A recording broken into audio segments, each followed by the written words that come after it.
With the kids? Yeah. Not at all. Yeah, Dylan, his fiance bought a Anybody need a copy of the agenda? You have everything? I have it on my tablet. Okay, I have copies of the agenda. Hello? Hey, anybody need a copy? Go into the block grant committee meeting. 1000 block of 90th Street. That's in the house. That's right. Yes. Hello? So go into the block grant. Block of 90th. Oh. I don't have it.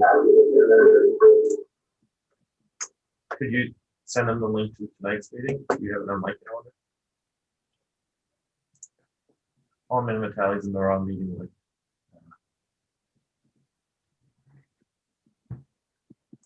No.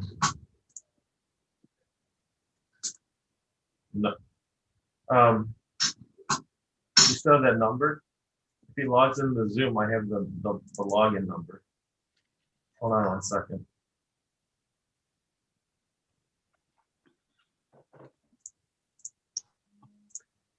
We're on live on YouTube right now. We're already on. The number is 707 707 082 082 6309. 6309. So if you close the Zoom, add what's in that code, you should be able to get in.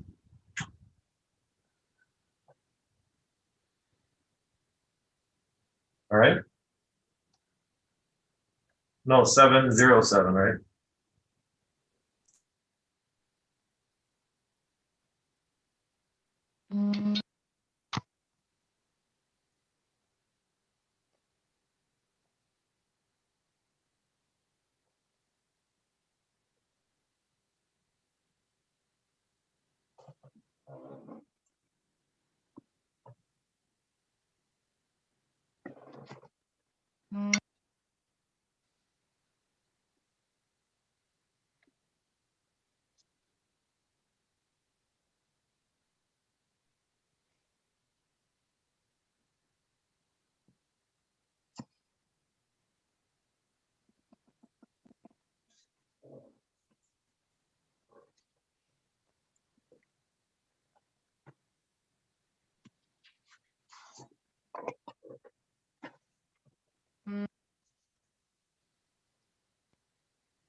Item B is a roll call.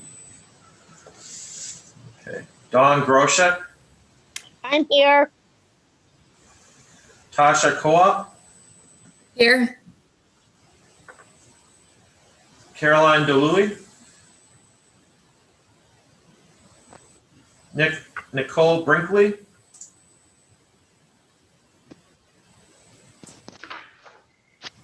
David Kay,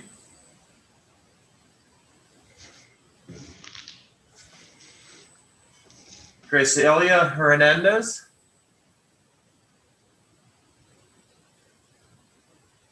Elisa Alsted, Here. Marion French, Here. Michael Flicka, Here. Stephen Hook, Here. Marsha Lawson. I thought I see her name up there. She's muted. Marsha, you might be muted. Are you present?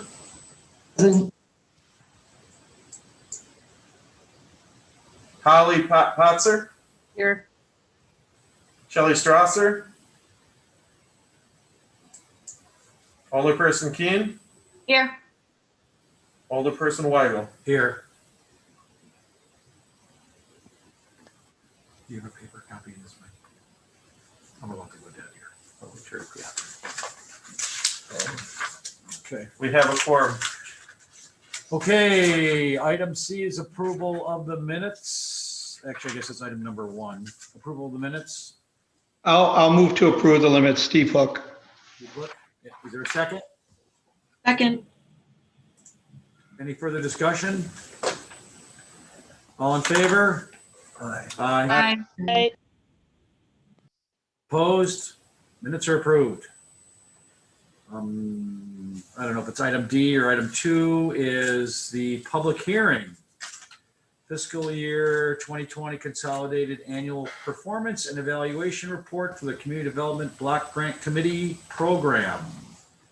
Mr. Schloss. Thank you, Alderman. And members of the committee, thank you for the opportunity to meet tonight to review how 2020 Community Development Block Grants were funded and utilized. Well, as you can see here, we're going to start the presentation, what was the budget and what actually transpired, and then I'll show you how all the activities performed. Now, we have to remember 2020 as a year of COVID, so that it did impact some activities, and some activities did pivot through the year.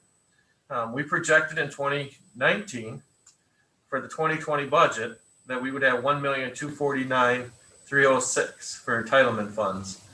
We actually received $1,295,131. So this is a slight increase over what was budgeted that year. When you think of the block grant program, we also add in program income that's generated from the payment terms that we have with housing loans and economic development loans. That equals to a overall budget of almost $1.5 million. And then that we allocate that out into the community development block grant budget. What is the mission of the block grant program? It's effectively to help assist low to moderate income people within our community and help improve the livability, quality, and safety in the environment of our city, improving the quality neighborhoods and doing such things as parks, creating job opportunities, etc. The block grant program is really governed by 2 plans. One, there's a 5-year plan and an annual plan. These were the objectives that we utilized for the annual plan. And then there's the 5-year consolidated plan that we adopted last year as a committee. And these were the goals and then the particular objectives underneath those goals. Our goal is to rehab housing units over 5 years. These are all numbers that are cumulative over a 5-year period. So our goal is to increase substandard housing, improve it, access services to targeted populations, elderly, youth, crime awareness programs, improve and develop infrastructure that's either removing of blight influences or improving parks or other infrastructures in our community. Code enforcement, that's targeted areas of our city to address blighted conditions and disinvestment conditions. And then also develop the economy and employment opportunities or skills of residents of our community. So we do micro enterprise training, economic development loans, facade improvements, etc. And overall, try to have a strong administration of our community development block grant program each year. The block grant program is really central to looking at how we get our funds is related to the census. And I always like to show these because it shows how the community, what's the makeup of our community. In this particular case here, this was in 2000. And then I looked today, and this is 2010, and I updated it with census figures that I had today. I didn't probably change the year, but you can see our community between 2000, 92% Caucasian, it's 82% Caucasian when I looked at the demographics today. Growing Hispanic population, growing African American population, overall reflective of national demographic trends throughout America. Often we get asked, what's a low to moderate income person? So when you look at some of these activities, it's based on low to moderate income populations. I'm going to show the maps here shortly. But what is the income level defining a low to moderate income person? This is the chart we use for individuals who are getting a job under one of our economic development loan programs. For example, here, there's a single individual is $46,950. At that number or below, you are technically a low to moderate income person. $46,951, you are a non-low to moderate income person. So you can see this is by household. So our programs that provide services directly to an individual, that's called low to moderate income clientele. And that clientele is defined by looking at this chart. So our goal is to also, to serve these lower situations. Like we have a Milwaukee County homeless outreach program. All their services are in this general area. So extremely low or very low beyond that. So going backwards. So when we look at how we divvy up the program of CDBG funds, we have categories such as administration, public service, public facilities, housing rehab, and economic development. And under the economic or administration of the CDBG program, in the packet that was sent out, there was a chart that highlights all the community development block grant programs for 2020. I have copies here. I think you all have an electronic version of this, and I'm throwing stuff all over the place. It's like stapled together here somehow. Let me pass this down. This was in your mail or email. And we're going to go through this chart tonight. So you can see we budgeted $246 for the administration of the block grant program. We spent around $205, leaving a balance of around $40,518. In 2020, administration of the program also included doing activities such as administration of COVID funds. I'm going to mention later on what the balance of those funds are and how we utilize those. But right now, under CDBG, we administered not only the CDBG program, but we also administer around double the annual amount of our block grant program for COVID-related activities, such as working with the hotel that opened, some of our development projects, and dealing with planning of these projects in 2020. This was a hotel that was supposed to break ground in 2020, hopefully in 2021, but trying to figure out how to deal with these situations that were caused by COVID. In 2020, we worked with a dentist that worked with Milwaukee County in acquiring a very distressed blighted property on 71st and National. And this is a $4 million project that needed some creative planning to be able to get that adopted and approved. A great example of another case of planning, CDBG administration can also be CDBG planning. What are we doing in our low-income neighborhoods to help improve the motor casting site, which is a foundry that closed? We worked on rezoning this and currently working with a firm that has bought 2 of the buildings on the site for an advanced manufacturer that is moving into the neighborhood. You can kind of see the conditions of this particular site. And then in 2020, we actually saw 2 of our larger development projects come to completion, such as the West, 177 apartments that fully leased up. They're 98% occupied.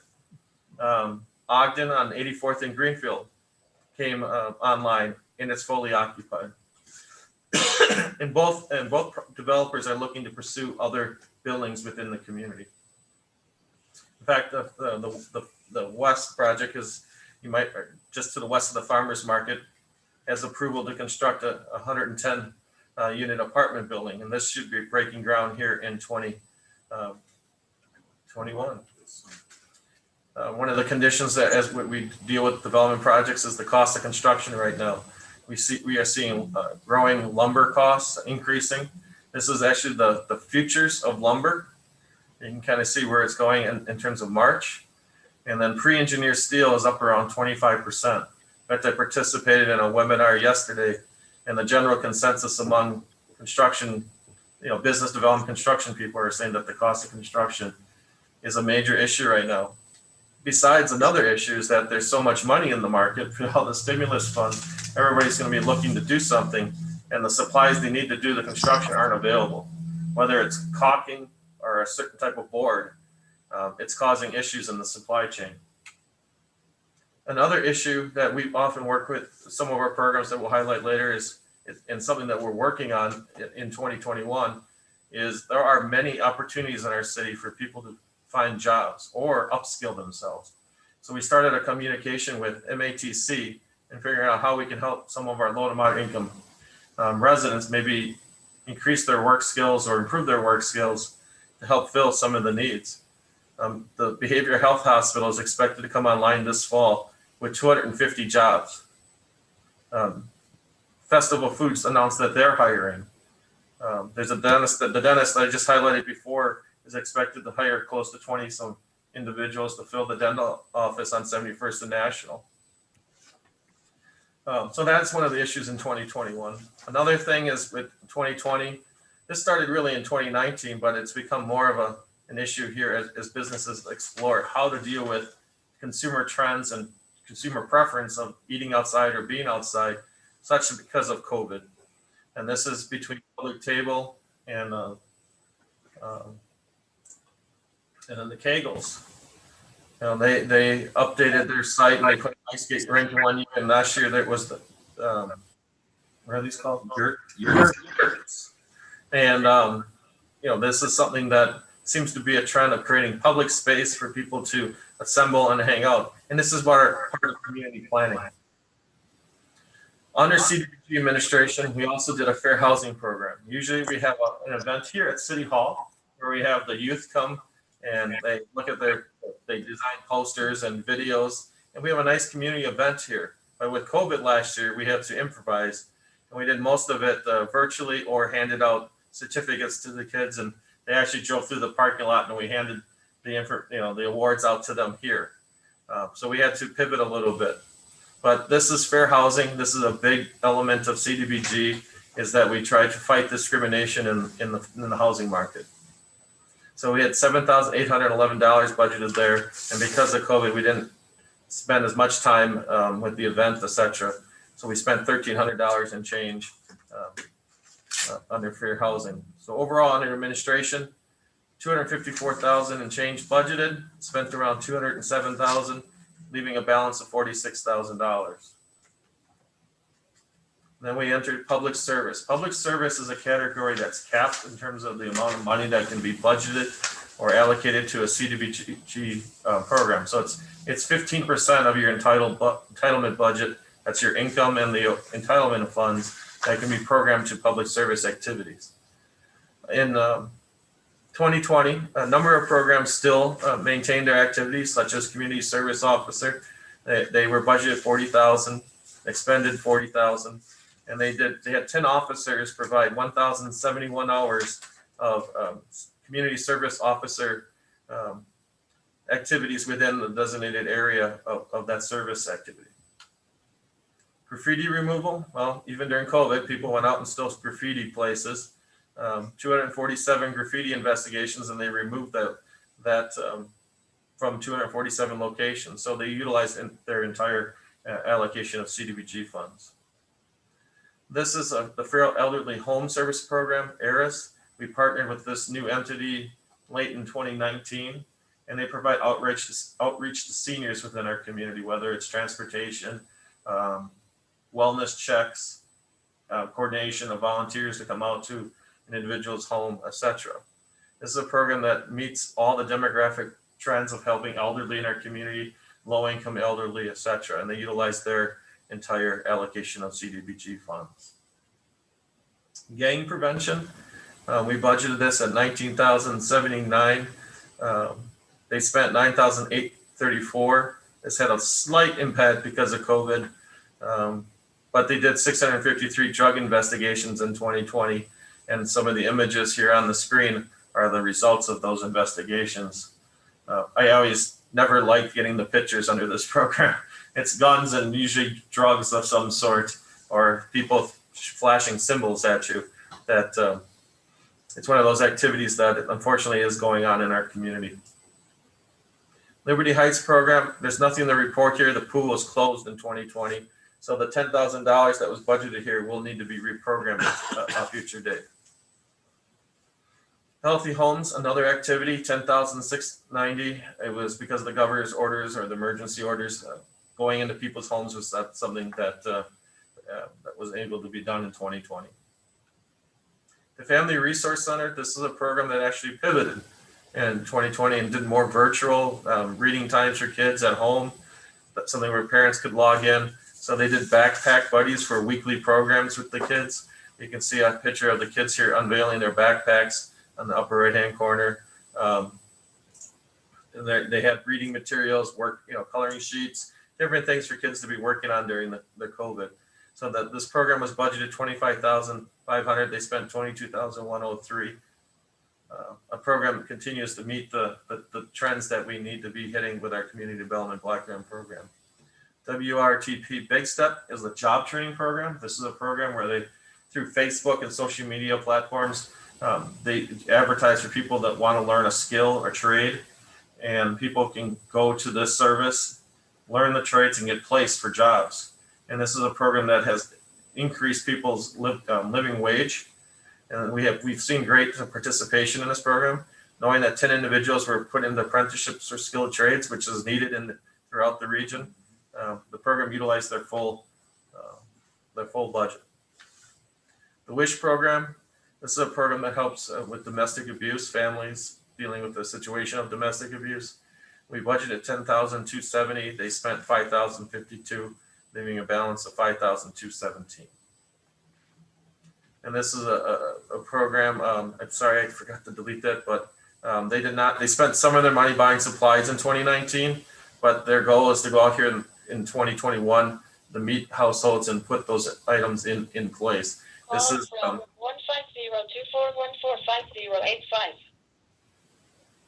I don't know what that was. Okay. And then the Milwaukee County Homeless Outreach, they were budgeted $30,000. They spent $12,149 to provide services. Usually it's our police department or fire department or them patrolling our community, reaching out to homeless people that are sometimes under overpasses and, loitering within the community and helping people connect to getting housing or other services. And this is another program that hits all their numbers. We are looking at ways to utilize the block grant full budget, providing maybe 3 months worth of rent to help individuals with homelessness. So this full budget gets utilized. Right now, it's just staff time providing the outreach services in West Allis. So the full budget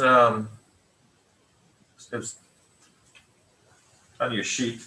I think I put the wrong dollar amount in there. I'm not having a good night here. Actually, under public service, we had $203,210. We spent $143,842 with a balance of around $9,000 and change. I apologize. I did some cut and paste and I forgot to change that number there under public service. Housing rehab programs. This is the administration of our housing rehab programs. We have around 131 loans in the portfolio currently. Throughout 2020, we did 4 loans of utilizing some previous year funds. Under administration of the program, we budget $28,750. We spent $20,489, leaving a balance of $8,260. As I mentioned, previous year funds, we utilized all the $100,000 budget, and we're out there addressing garages and dealing with conditions of blight on people's homes that meet income limits, as I outlined earlier. To be able to get a housing rehab loan, you have to be a low amount of income person or household. And you saw the income limits before. That's what we utilize to help determine if a person or household is eligible for a loan. We also do duplex loans. This is the 2020 funds that we utilize. One of the things we can do with CDBG funds is provide down payment assistance, if not rehab.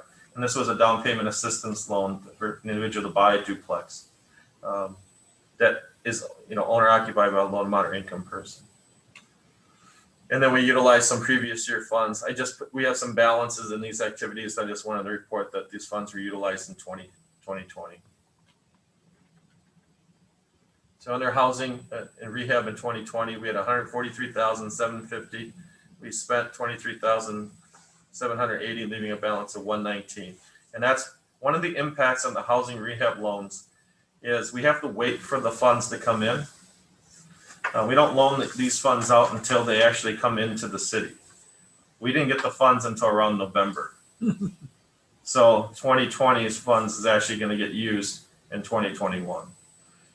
Because we have to do a federal release on rehab type of activities, we have to post this in the paper and then send it to HUD, and then HUD has to approve it. So by the time that all hit in place, by the time HUD released the funds and they approved it, we were actually at the end of the year, and not too many rehab loans happened in December. So public facilities, we spent 25,000 or budgeted 25,000 for trees and flower placement. We spent 24,875. So they fully utilized their budget. Essentially, there's 124 left, but that gets moved into our contingency fund for the program. Exterior code enforcement. This is an example when a property is showing signs of blight. We do exterior review from our bins department or building inspection, and then they cite the property to improve those conditions. This is an activity, one in 2020 that was cited, and then they corrected the issue. And there were 5,383 open inspections or cases in 2020, and then they closed out a number of those, but they had close to 4,252 new referrals.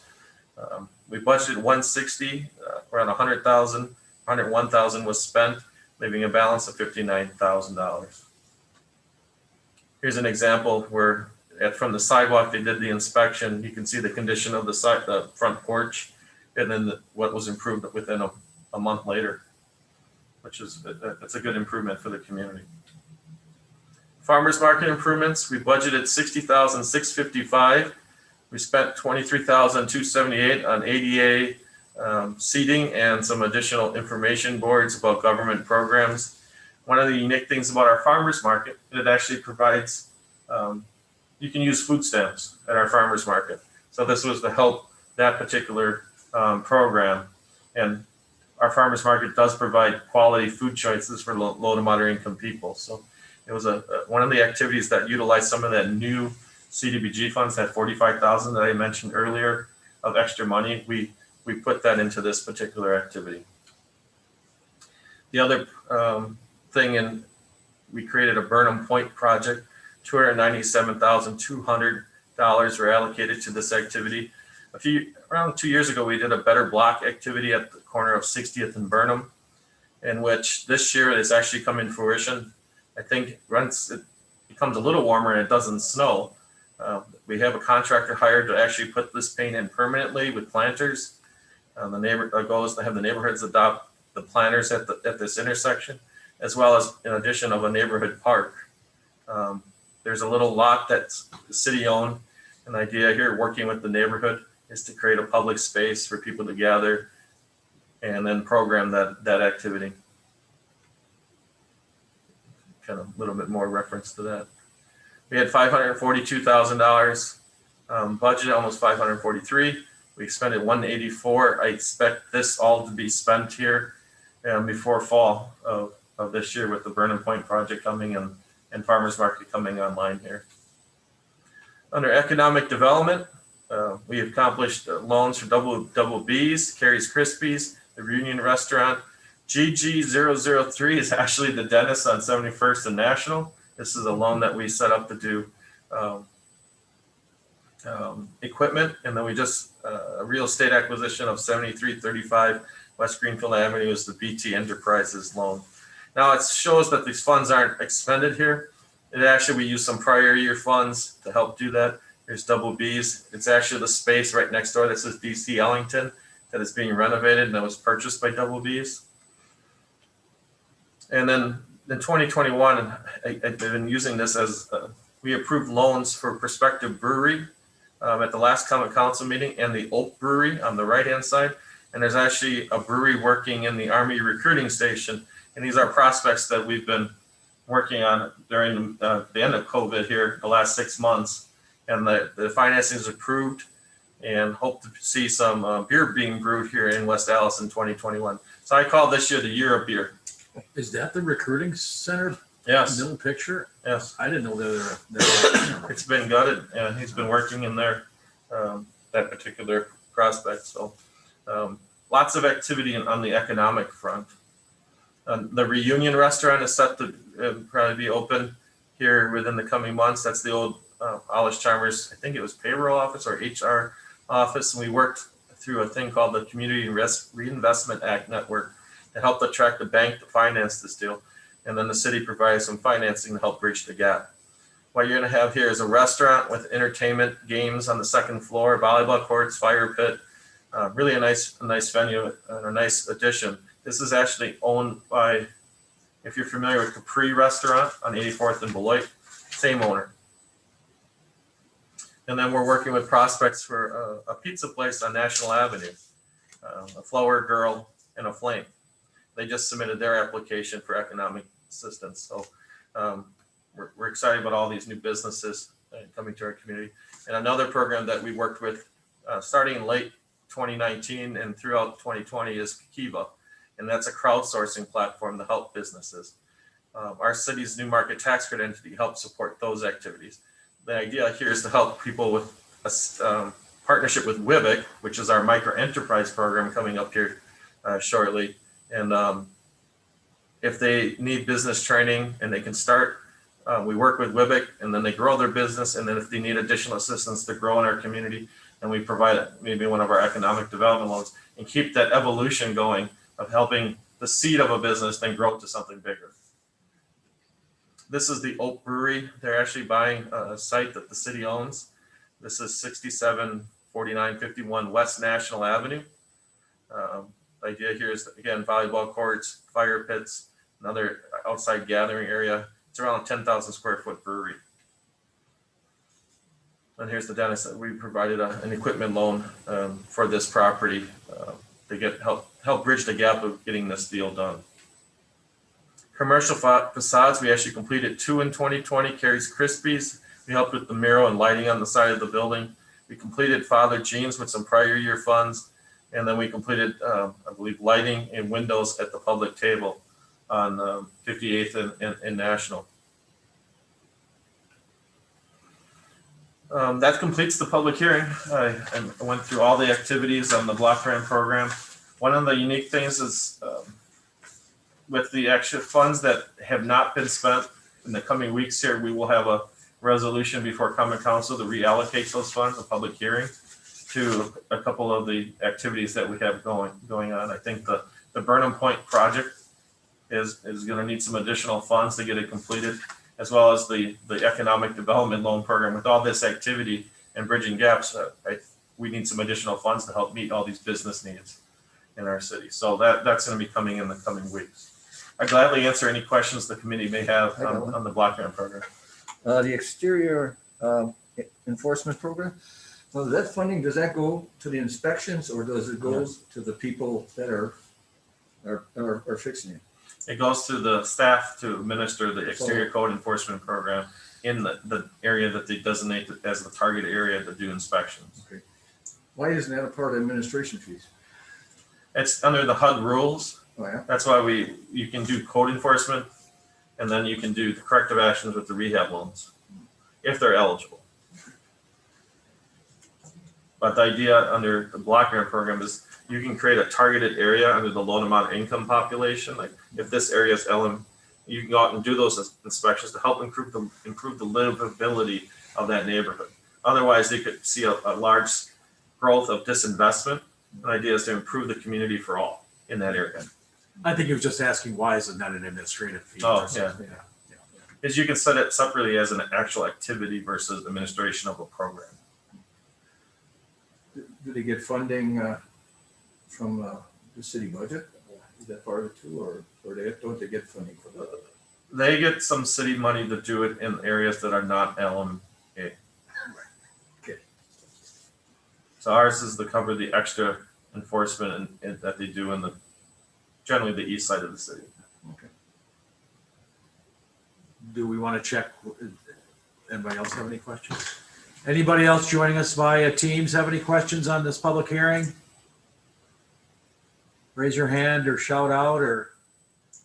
I know I went through a lot of information quickly. I just had a question. Let's see, in the beginning of the materials, there was something about, the 45 grand left over, whatever, and that the budget called for this and, you got more than you planned, whatever. I can remember the exact language.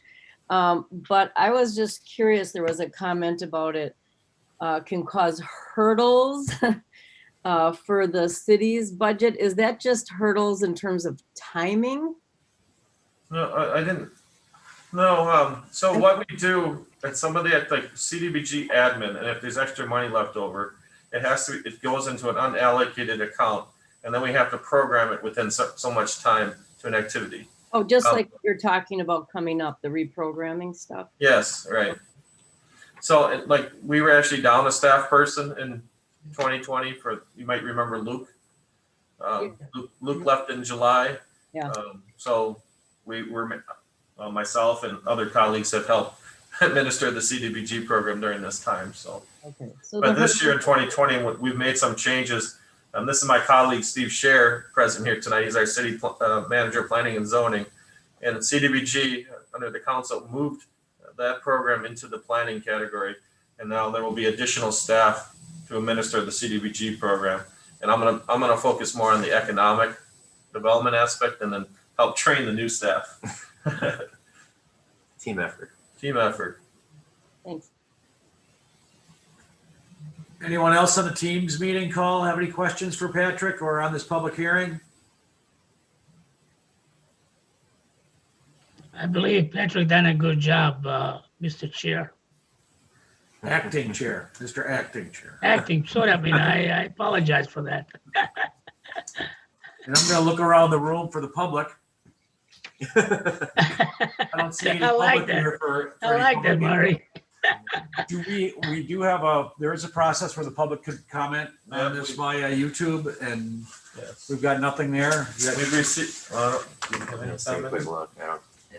take a look. We did not receive any emails or comments to date in my office. We did put that on here if people wanted to comment or get copies of anything that they could visit here at our customer service center at City Hall. We always will. We have to submit this report here by next week. Actually, I hopefully it gets submitted tomorrow to HUD, and then they review all those particular. We're meeting the statutory requirement to have our caper in by March 31st. Okay, if we have no other comments from the public or attendees, We close the hearing. we can close the public hearing. Yep. Okay, that public hearing is closed, and now we're gonna go on to new and previous matters. Under item E, in the agenda, item 3 is election of a chairperson for the block grant committee. I hope you're not thinking of me, because I just was the guy sitting there. Why not, Murray? Why not? I'm new here, Vince. Why not? So who's the previous chairperson? I think they moved. I can't remember. Or Shelley Strasser might have been. Oh, okay. Michael, do you have any interest? Oh, no. You're dedicated to the committee. I've been here for so long. All right. I appreciate your dedication. Come on, Mike, you're good at it. You've been around a long time. Why not? No? So do we have anybody interested in being the chairperson? What about Mr. Steve Hook? He's got time. I'm kidding you, Steve.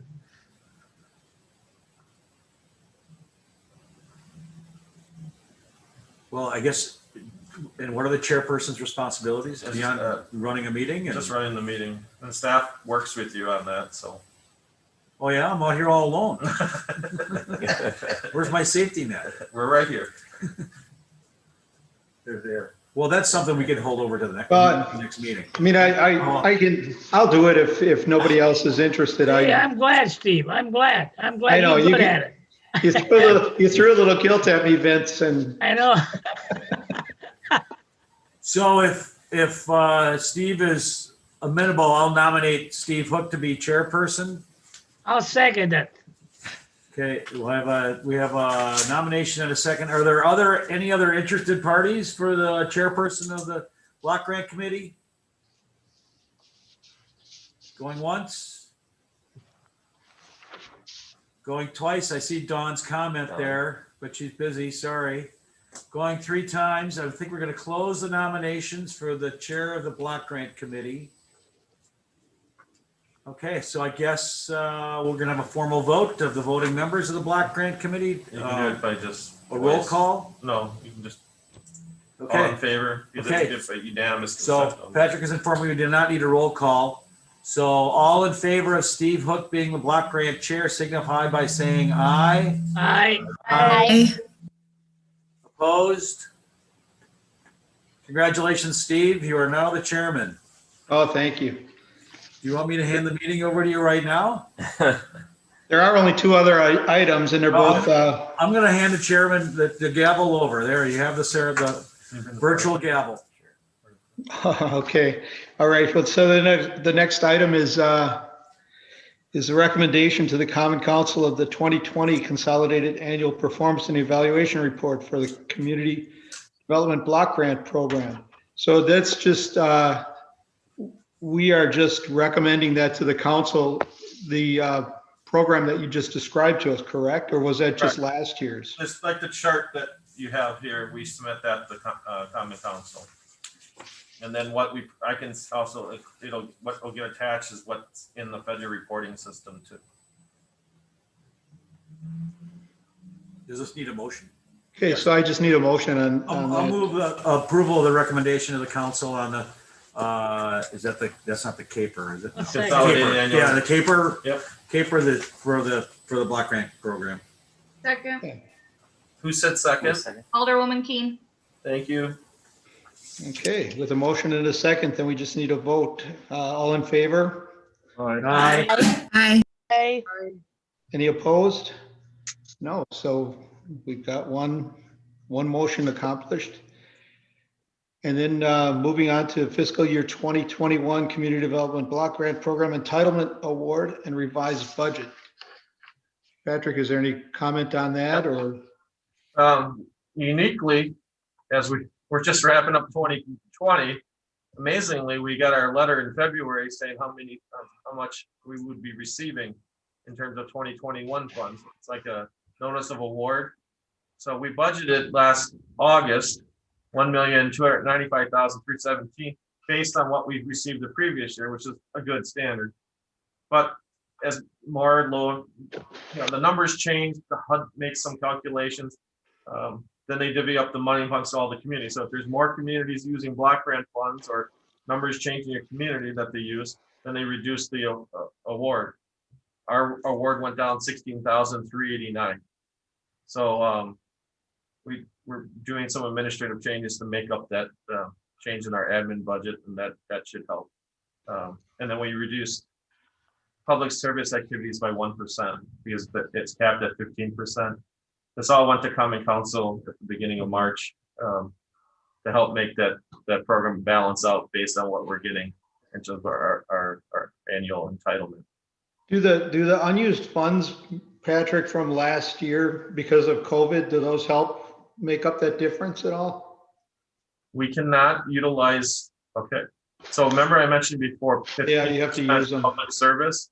Yeah. We budget 2021 funds for public service, and they're going to use all those funds. And then you have the money carried over. We could exceed the 15%. So it's no matter what year funds you use, you can't exceed 15% for public service. So if you had 19 money, like let's just say Liberty Heights pool, they had 10,000 they did not spend. We budgeted, or we already budgeted 10,000 or a little less than that now because of the adjustment. So there's $19,000 there for Liberty Heights pool. We could exceed the 15% cap based on having those 2 years together. So unfortunately, we have to reprogram that $10,000 from last year to another activity. And then they have to just use their 2021 money. This just was a nuance that came up late last year that we thought on to. In the past, not all public service activities have spent their money, but if we have a year where they do, allowing programs to stay open and utilize at the beginning of the first quarter of this year could cause an impact of exceeding that 15% cap. Use it or lose it. Use it or lose it. So it used to roll over, but now it's. I as administratively have allowed them to carry it over because yes, they would use it up in the first quarter. And HUD is just, we don't get it in January. Like we just got our award last October. Yeah. So our programs usually utilize those funds, or we pay out and then we reimburse the city. Because the city fronts the money for the program. But in some communities, this programs are like, well, we don't even have our contract yet. We're not going to spend the money. They wait. to perform, then they'll hurry up and do something. But they don't spend all their money. And then we can, okay, try to use it in the first quarter. That overlap, which is a good thing to do, it just doesn't work for HUD. So we just have to make that adjustment. Good question. The other thing I have here just to show, if I can get the slides to advance, is, okay, so last April, the city received $762,000 in community development CDBG funds to address COVID. I bring this up just for your information. Common Council approved a budget where that money was allocated to the health department, some rent assistance, economic development grants to help businesses that were being impacted by COVID. So we quickly developed the budget and had those funds out in June or July of last year to various programs. And we also partnered with WIVIC to help small businesses that were being impacted. And then HUD in July of last year awarded another $303,902. And those just got finished in terms of grants to businesses. We did economic development for that full $303,902. It's around $50,000 left to be administered yet. And that's going to be done by WIVIC. And then uniquely, there was another set of money that went to the state, that was community development block grant funds. And HUD said, well, state, you get this money, you decide how to use it, but you can give it to entitlement. So the state has awarded us another $300,000 in CDBG CV2 money. I apologize for the order, but that's what they're called. So we still haven't applied to get that yet. We have to spend all the money above before we can get to that $300,000. So is that going to be another round of grants to impact businesses or rent assistance, a variety of things? And hopefully we can do it not a bunch of small grants. As much as those are very good. Apply for a big grant. Yeah, all those are needed for small businesses. It's just for HUD to be able to get the grant, you had to prove that you didn't have other funding, double dipping. Yeah. You had to fill out a form that says that you hired or retained an employee or you're open, so that you kept people working, and a series of other things for the federal reporting. So it's a little challenging administratively, but we did it, and we're doing our best. There are a list of people still indicating that they need assistance. So it's up to council. We'll come up with a recommendation, and we'll be sending that to common council. And that's all I have to report. I'd gladly answer your questions on the block grant program if you have any. All right, since we've come to the end of our agenda, then I can take a motion to adjourn. I move to adjourn, Mr. Chair. Is All there right, a you second? like that? Steve, you All in like favor? that. I call him Mr. Chair. The respectful guy.